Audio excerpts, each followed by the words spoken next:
I think this is the first museum that I've been to that has an A1. I've seen a couple of IPs with the 105, but the 120 is kind of hard to come by, let alone one that you can actually climb into. Of course, you can't ordinarily climb into it, but since I guess they like me here or something, they're letting me clamber over the M1.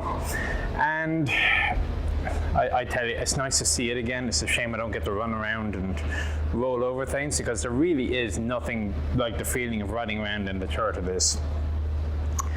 The first problem I have is I can't tell you about track tension because it's behind this #1 skirt and you need a socket wrench to get, oh, hang on.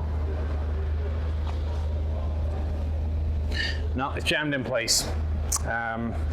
With suitable application of percussive maintenance, you can loosen this up, swing open the #1 skirt, and then you can get it, the track tension. But we can come back to this. The chances are I'm going to come back and do a full inside the hatch on this, and it's probably going to be a 4-parter, especially if I can find some fuel and turbine oil.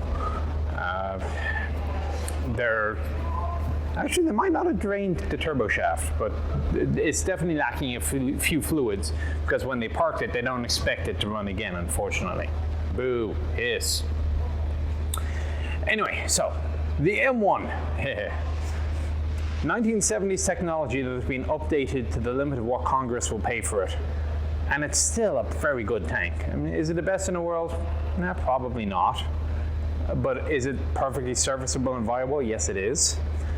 So you can't complain. Of course, we've got the ammunition is what really makes a difference these days, because once you get above a certain level, it's all down to the ammunition and the crew. Because with modern fire control systems, if you can see it, you can hit it. The giveaway, this is a Marine Corps tank. Well, there's two of them. One is the smoke grenade launchers are different to the American Army type, which are basically the British ones. And there's also a mounting point for a jammer on top of where the CITV would go had they ever upgraded it. So if you look at it, it's like the M1 was designed with the CITV, never got installed till you got to the A2, and it usually ended up being used simply as a place to mount your spare road wheels. Anyway, turbine engine, lots of fun to drive, but what you're probably more interested in is the inside, so let's have a quick look. Of course, getting in is a lot easier without the overhead cover, the iron beams. At least you can do it on this tank. The M60, you can't get into TC's hatch at all. There will be a caliber 50 mounted here, dummy presumably. And, well, let's see what I can show you.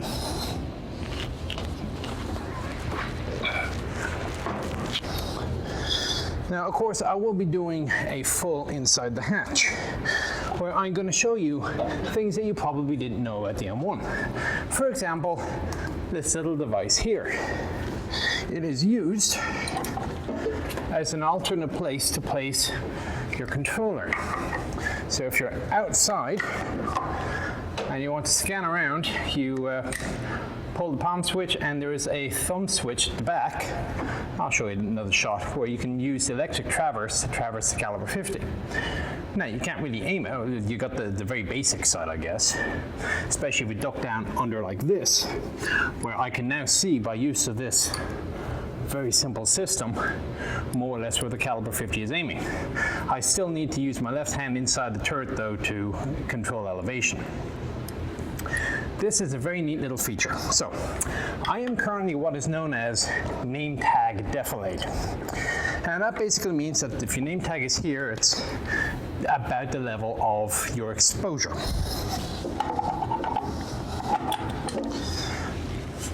If you go down one more level, I'm fortunate enough, since I'm tall, I can sit on the top of the backrest at eyeball defilade. Which is this. And you can see that I can go right through this vision block to my front so I can see the sight. Now the vision block, you'll also see, is a couple of components. So not only can I see horizontally through here, I also have a periscope down underneath that goes through the same vision block so it's clear front and back, top and bottom, to come up and look at the periscope here. Very simple. Now, the other thing about eyeball defilade is it makes you a harder target, and I'm very glad I did this. Because as I'm driving along, like this, you know that scene in the movie Patton where George C. Scott is talking about the bullet going right to his nose? I kept revisioning this. So as I'm driving around Iraq, I'm imagining this AK round going right for my nose. Terrible thing to watch war movies before you go to a war. Sit down, eyeball defilade, looking around like this. I did not hear a bullet impact. The bullet impacted the periscope here. And I tell you, it was a damn good shot. And had he been about 2 inches higher, 2 inches? Okay, maybe 2.5 inches higher to 3 inches higher, I wouldn't be here to be talking to you now. So fortunately, he missed. The hatch is sizable. So let me see if I can, yes. It's in manual mode right now, which is very inconvenient, and you have so many ways of losing your fingers when you do this, but it can be done. The hatch, as you can see, is not exactly small. So, I took my body armor. They instructed us, if you're sticking the head out the hatch, you got to be wearing body armor front, back, and sides. Well, this tank was not designed for it. And so I kept the frontal armor because I figured just in case, but if they got past this, I was probably doomed anyway. And well, let's not mention the side armor, shall we not? They gave us rather a lot of weapons. So my rifle was usually stored here, and you could also store it inside. But if you wanted it ready to go, because this is not rapid, it's not like the Flex 50 on the A2. There are pluses and minuses at the commander's weapon station. So this is more accurate at long range, but it's not something you want to be using in a hurry. So you keep my rifle here. It's the M4 carbine, and of course it had the 9mm in a tanker holster. But as we're drawing out the weapons, okay, sign for your 9mm. Okay, sign. Sign for your rifle. Oh, we all get one? Okay, because usually it was just, I think the driver and loader got rifles. Loader had a 203. So we all got rifles, 2 M4s and 2 M16s. One had an M203. Fantastic. Are we ready to go? Oh, no. Sign for this M249. This what?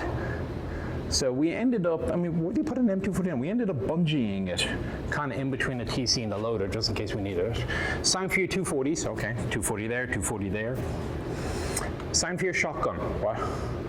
Yeah, you're getting a shotgun. What do I want with a shotgun? They gave us a shotgun. So the loader took, the gunner took custody of that, and he unbolted the stock and he turned it into a kind of a two-handled short thing in order to fit inside the tank with him. All right, now we don't know. Sign for your bayonets. Really? Look, I've got a tank. I've got a 120, caliber 50, 2 7.62s. We got 4 9mm, 4 5.56. We got a 40mm grenade launcher. We have a shotgun. We have a small machine gun, the 249. And if it comes down to the point that this is not working and I can't even run over them, and we're down to bayonets, I'm giving up and going home. It is not our day. We are not destined to survive. So we went to war without our bayonets. I did once consider taping a saber to the end of the gun tube, but I realized that my saber costs like $400, and the first round that went down range would be the end of it, so I decided that was probably not the best move.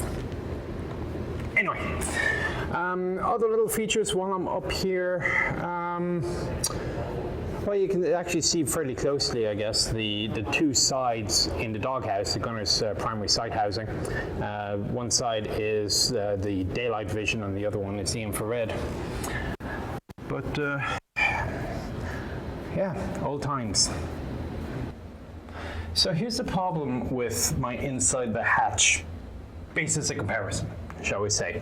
As I always get, why do you complain about this tank? Of course it's small, it's a tank, it's not designed for tall people. This was my office every day for a year, more or less, a little under. Okay, we had maintenance days and a couple of days off, 2 weeks of leave in the middle of the year-long tour. But I have no problem working here. Look, I sit perfectly straight and I'm at absolutely perfect eye level for the periscopes. I can reach the caliber 50 sight, I can reach the sight extension, no problem at all. My legs do not interfere with the gunner. If I put the safety bar up, which is apparently not coming up for some reason, it's frozen in place, unfortunately. This safety bar comes up and it extends up to here, and it's designed to keep your arm in. You keep your arm here as you're firing. The safety bar will make sure that your arm doesn't get cut off by the breech. So even with that, one hand on the control, which also has the radio controller as well, so you don't have to toggle your CVC helmet. I don't interfere with the gunner at all. He's not in my way, I'm not in his way. You go turret down, close the hatches, not a problem. This is what I consider to be acceptable, because I can live in it. And, well, when I started doing the inside of the hatch, this was my default standard. And then I hung around a lot with the Pershing that was being restored more or less when they got getting interested in the museum scene. And that also was a big, nice tank. But this is an example of how you design a vehicle that you don't have to design it to be for short people. Now, yes, the Army does have an official height limit. I do officially exceed it. And well, there are ways around. If you know how to work the system, you can do it. That's a story for another day. So I am not the only 6'5" tanker that's out there. I know some others that are actually bulkier as well. So not only my height, they're also wider. But this is fine. Advantage also to being tall. So, of course, as I said, we had leave. Well, we didn't get replacements when people were on leave, so we'd be rolling around in a 3-man crew. And the standard configuration for a 3-man crew is driver, commander, and loader. And what you do is you put the sight to 10 power, and you set the index for the ammunition type that you're going to be using. And that's how you roll, using the commander's override on the right here. However, because I'm tall, I didn't need to do that. So as we're driving around in the 3-man crew, if I wanted to go from high mag to low mag, I'll just do that. If I wanted to change the ammunition type from, it's usually heat and saber on the two far ends, so that way you don't have to stop at a certain section. It's just go all the way right is heat, all the way left is sabo. Oh look, I did that without leaving the TC seat. That sort of thing. For the thermal imager, again, high mag, low mag. Within easy reach of the commander, at least if you got arms this length. Now, one of the fun things you have with computer games, and World of Tanks is no exception, and also if you look at the modern ones like Armored Warfare and so on, is with a few exceptions, like Steel Beasts. If the tank carries 42 rounds, you can fire all 42 rounds at the same speed, which of course is not what really happens, because there's a ready rack of 17 rounds, you got another one here, and then there's also hull stowage. A lot of people forget that the Abrams has some hull stowage, which is great because the customs inspectors don't know about it. You can hide all sorts of things in there. I didn't say that either, did I? No. Inside voice, let's use inside voice. The closest I've ever come to losing my arm is playing with the TC's ready rack, semi-ready, sorry. And this is not a powered door. The loader side is hydraulically powered, the TC's one isn't. So there's a way of leveraging the thing open. And what you are supposed to do before you do any mucking around with that is you're supposed to trip circuit breaker 19, which disables the hydraulic door. Well, my loader was doing something in the ammunition section. And I said, hey sir, can you come down and give me a hand? So I hopped down. Stupid me, I do not check to ensure that he has tripped circuit breaker 19. So I'm standing in the loader side, and I'm reaching around to help him manipulate some of the rounds. And the other thing I didn't check was the knee switch, which was in the down position. I didn't lift it up to the stowed. Next thing I know, my knee accidentally trips the knee switch, and this quarter-ton block of steel that is the ammunition compartment door starts hydraulically opening, fortunately at half speed, because it's faster when the engine is running. And the immediate thought is, crack, get your arm out of the TC side. So, but whatever way I was sitting, but between the things that were in and out, I could not remove my hand. And it was stuck there. I couldn't get it out. And this door is still coming over to chop my arm off. And at this point, I've come to the conclusion that I've lost my arm. And bless him, there is a pressure sensor on the end of the door, so that if the door is closing and there's something obstructing it, like a round or your hand, with the exception of the last half inch or inch or so, if something taps that pressure sensor, it stops instantly. Bless the designers, they put a pressure sensor on the opening side as well. So, quarter-ton piece of metal impacts my arm, a little bit of a scar results, but that's it. I got kind of get out of the tank, sit down, have a break, while my gunner gets my loader of bollocking. But so as I say, this is where it say tanks are designed to hurt people, they don't care who. So I probably wasn't the best tanker in all history, honestly. I like to think I held my own, but anyway. Other features of the tank that you probably don't know about, and this is the sort of thing I'm not going to cover in Inside the Hatch because it's not relevant to the vehicle. I was looking for this, and of course, stupidly, it's in the 50 cal bin. This is the Breech operating handle. So I wanted to check and see whether or not the Breech works. Now I'm going to find out. Alright, so loaders aside, and the aft cap deflector does come off. It's a little release switch here, and once that's nicely out of the way, you can take the Breech operating handle and insert it in.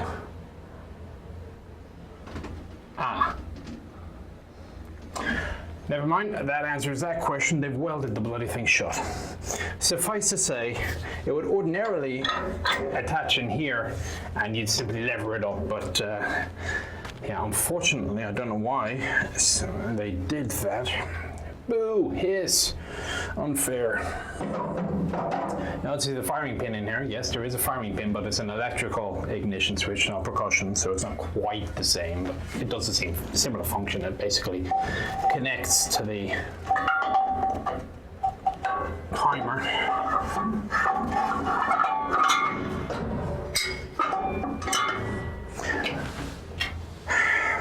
I never did a hell of a lot of loading, as I said. Obviously, you do it in tank school.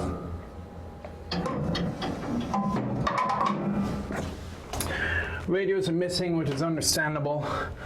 Little safety guard here out of the way. So as we're looking around, obviously there's no radios here that would ordinarily be mounted thusly. This is a fire detector, by the way.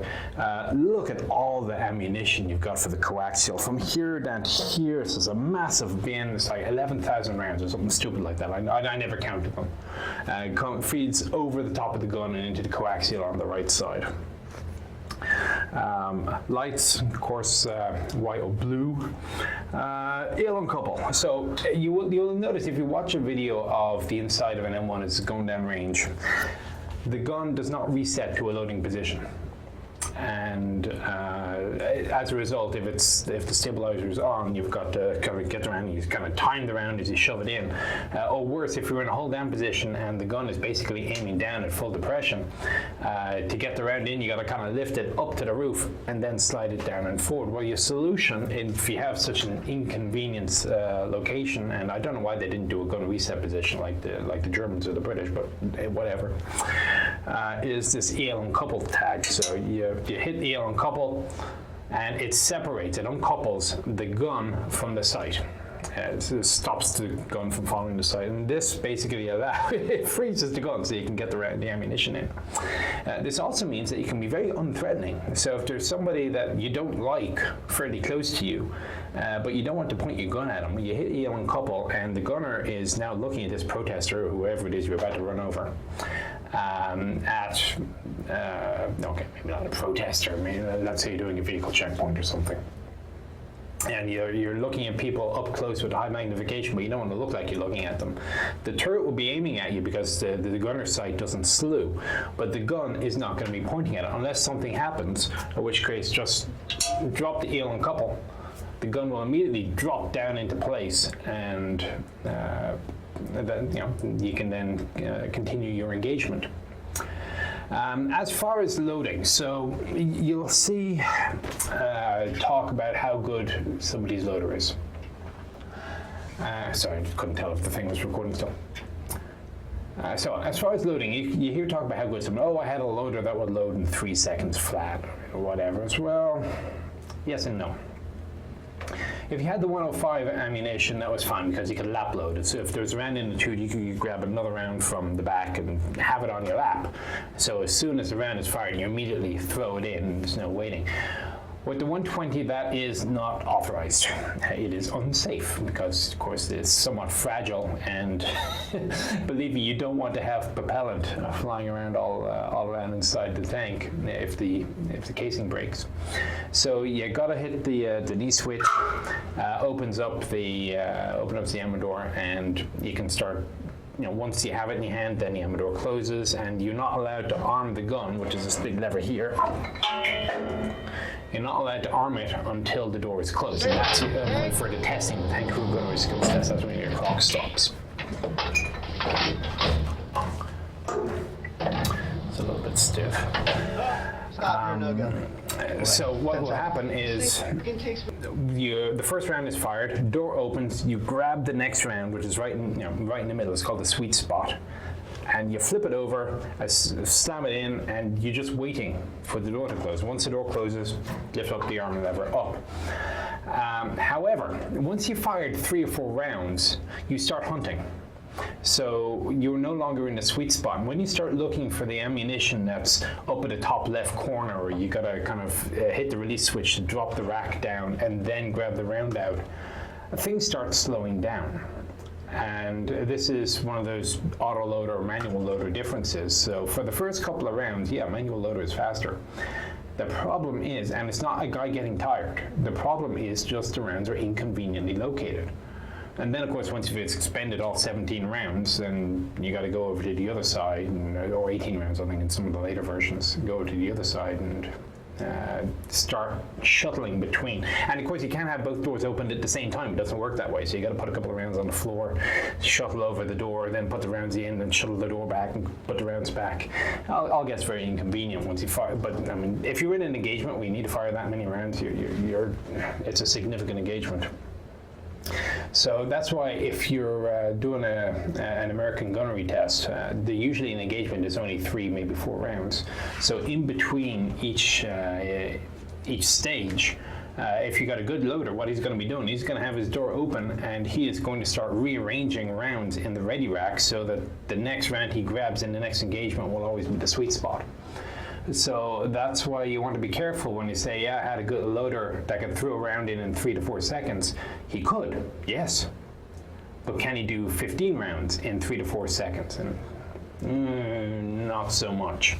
So I'm personally a fan of the autoloaders. There was one that was developed actually by Megit, and what it does is it sits in between the TC and the loader, and the entire bustle is automated, and this thing slams the rounds in about 4 seconds, and it doesn't require removing the loader. So if you're one of those old-fashioned people that likes to have more hands available for maintenance, or radio watch, or just an extra set of eyeballs to look for threats, it's actually a very nice compromise, because that way your loader can be mucking around with the 240 and the gunner is just slinging main gun rounds downrange.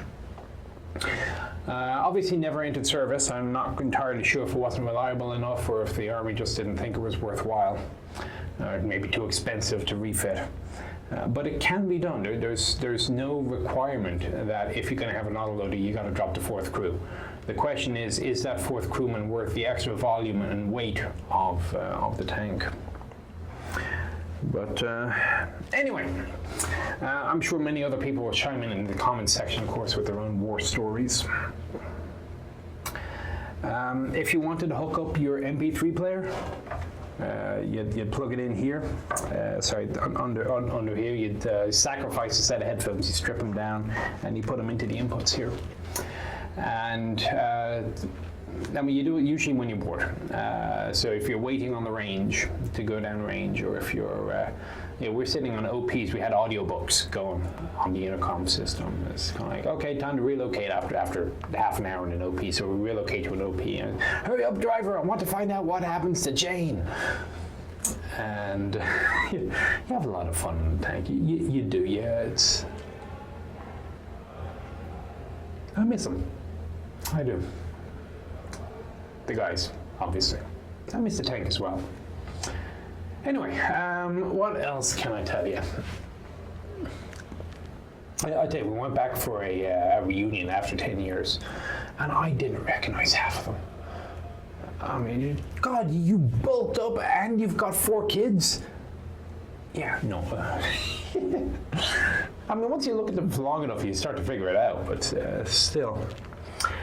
Okay, I think I'm about done chatting away in here. The one thing I'll notice is this tank does not have its boiling vessel. It would ordinarily be down here under the loader's seat, but it was only in the Ames tank. This isn't an Ames tank, this is an older one. So sadly, no boiling vessel in this M1. Boo, hiss. Oh, let's see what else I can find. One thing I'm going to observe while I'm in here, very briefly, is, I'm taking this out of the way, the data plate for the turret. And according to this, it is turret number 8136, combat weight of 23.1 ton, and manufactured August of 1987. And I seem to recall the Barely Legal was manufactured in 89. I saw that plate often enough, I should remember it. I was 14 when my tank was made, and I was 12 when this tank was made. And obviously I'm old enough that my kids, or could be if I had kids that are old enough, which I don't, but people my age could have kids and they were in M1s, and their parents were in M1s, and their sons are in M1s, or nowadays daughters, since we've gone co-ed in the Army. And I mean, you realize that every time I do the maths on that 1987, it comes out as over 30 years. And it doesn't change every time I do that math. So, I mean, the vehicle that I was in belongs in a museum. Very disconcerting. Well, at least I'm not a B-52 driver. There's like 5 generations of people. God help them. So if you're on the back of the tank, you'll see a neat feature that they've added. And by this point, they've been building tanks for 60-something years, so they've probably figured out many of the fine details. And that is the anti-slip coating that stops you from falling off in the rain. Although the sergeants will still yell at you for 3 points of contact at all times. If you're lucky, you had a top like this with simple blowout panels. If you're unlucky, you had the version that had 3 lifting points for the quick ammunition changeout system. And the theory behind this was, instead of having to load 40-something rounds individually through the hatch, you get a crane and you lift off the entire module of ammunition. You lift out the empty rack and you lift in the new rack, and you'll be done in X many seconds flat. Never came to fruition, of course, never happened. The problem was that if you had these things, you couldn't sleep up here, because I mean, this is a nice big flat area, and I've seen people set up deck chairs on here while they're waiting for their turn in gunnery, or you do, we call it the turret lizard, where you just sunbathe. So yeah, you wanted to have a flat one. The crosswind sensor. Now here's your helpful hint for the day. If you're planning on joining the Army, you need to know this. If you're planning on joining and becoming a tanker at least. The crosswind sensor does not need to be warmed before operation. I'm telling you now, that's your freebie. If you don't know what I'm talking about, well, let's just say, let's see if you can remember my advice. Let's see, the engine. So, of course, the M1 has this terrible reputation for sucking down fuel, and it's partially deserved because it does suck down fuel, at least when you're idling. And there have been several attempts at getting a auxiliary motor into the tank. The original was mounted back onto the hull rear on the right corner, and it's sort of an extended box. It was this thing that was basically where the tail light is, and then you stick the tail light on the far side. Awful system, very unpopular, kept getting knocked off. They didn't like it. So for a while we had no auxiliary motor, and what that meant was that if you were sitting on an OP or something, you were running the turbine and you were sucking down the fuel. Finally, they got this one that fits in the bustle rack, and you don't have to do that anymore. So now the tank just sips fuel while you're in an OP, and when you're on the go, the turbine is actually surprisingly efficient. A lot of people think it's inefficient, but at speed, it's as good as you're going to get, more or less. The problem, though, with this one is it takes up a third of your real estate in the bustle rack. So it was very unpopular, and a lot of tank crews would simply dismount the thing. Fuel would be down, they weren't paying the fuel bill. The solution was the bustle rack extension, which attaches onto the back and adds like 130% real estate to your bustle rack. So people don't mind having the auxiliary motor in there anymore. That's about it for up here, I think. See what else I can find. So back at the front, there's a couple of different ways of getting on these things, by the way. The right rear corner is the official way, because that's where the machine guns aren't, and it's on the TC side. Now, having a conversation with somebody who's next to you, by the way, if you're the TC and somebody flags you down, it's case to take off the helmet and you're yelling at each other. On the left side, you're going to have a grab handle and a wire. It's a steel wire and very useful for getting up. There is a similar steel wire on the far side, but I do not know why they didn't put another grab handle. Perhaps they simply wished to disincline people from climbing up on the front right side, because that is, well, where the coaxial machine gun is. Something a lot of people forget. There are fuel tanks at the front. So they're to the either side of the driver. They perform a couple of functions. One is more fuel. Another is they function as additional armor. So if the tanks are filled, you get a little bit more protection. And again, it's just the whole, you shouldn't have fuel inside the tank. Well, yes and no. It depends on how you design the surrounding area. The fuel tanks are a little bit annoying to fill up, so what you have to do is you have to spin the turret so that the little notch under the gun is on top of the hatch, and that gives you the room to lift up the hatch, and then you can put your hose pipe in. And you got to do it again for the far side. So there are 3 fuel tanks. You got the front left, front right, and the big one in the rear, and the big one is the one that you use as much as you can. You only move to the front if you're starting to run a bit dry. Now, the vehicle, as you can see, the fenders are a little bit beat up, and the reason for that is the reason it's in a museum. This vehicle was hit not once but twice by roadside bombs, IEDs in modern parlance, and in one of them the crew commander, the TC, was killed, unfortunately. The rest of the crew have been tracked down. They know where they all are. So the crew have actually come back out with the widow of the TC, and they've reacquainted themselves with the old tank, and the gunner put his logo on the front of the tank again. Now, this is a bit of a bodge. This is the original hull, but because they had a heavy common with the depleted uranium armor, what they did before they gave this tank to the museum is they actually replaced the turret. They gave it a different turret that was a little bit older, and your giveaway is, if you look at the 4 numbers on the side of the turret, if it begins with a U, it's got depleted uranium. If it begins with an M, it's got the Ames upgrade, at least if it's an A1. I don't know what the A2 is. I was never an A2 tanker. So that's the story behind this. The crew, as I say, they've all come out. They've reacquainted themselves with the tank, and they're not uncommon visitors these days. So that is the unfortunate story as to why this is now in a museum. It just got hit too many times. I don't really have a heck of a lot else to say. It's a nice old rundown memory lane. I've been yammering at you long enough. But as I say, now that I know this tank is here, now that I know how complete it is inside, all I have to do is find the time to write a script, come back out. I need to buy more lights. What I did at Rock Island was a definite learning experience. I need new equipment, and we'll see how I end up.